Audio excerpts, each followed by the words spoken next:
Dad's happy. Well, he's worried, but he's happy. He's with his creator. Dad, no matter what, the first thing that he wants from us is start with prayers. Every time I come to the house or video chat with my brothers, it's like, let's pray. And start with prayers, ending with prayers. All of you knows he is faithful through and through.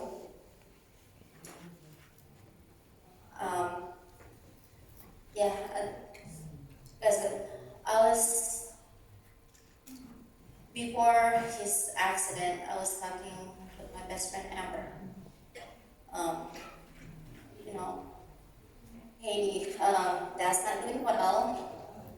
All I ask God is, just one thing I ask, if it's his time to go home, Lord, just let him go in peace. Like, don't let him be in any more trouble, any sickness, any pain. And then shortly after that, that's when the accident happens. So, of course, a little bit, I'm like, Lord, I just ask you, I don't want him to be in any more pain. But I know everything is happening in God's will. And behind that, I think if we hadn't fall and be in the hospital that whole month, to be honest, I don't think I would be spending much time as I did the last months. So I know that's God's way.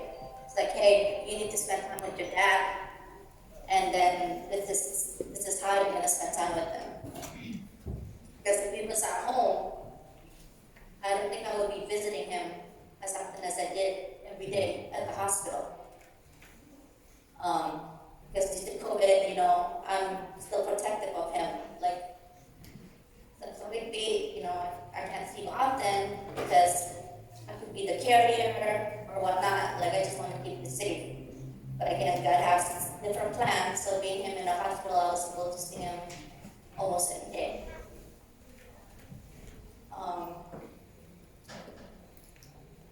Those who knows my dad knows he also have a big heart.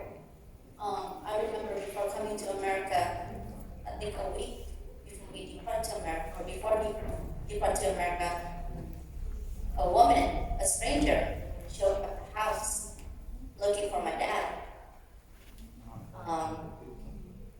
And at that time, my dad wasn't home, but shortly after he came home. And then we asked, it's like, what is it that you need of him? It's like, oh, I just want to give him thanks.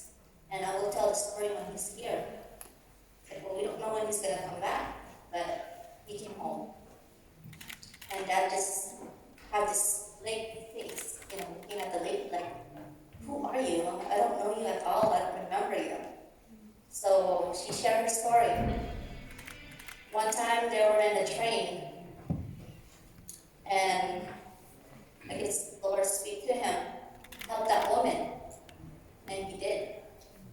He just followed what God told him to do, and he did.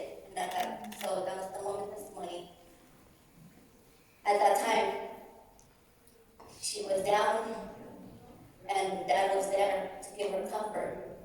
And years later, she wanted to thank him for what he did, because Dad had, told her, if you need anything at all, here's my address.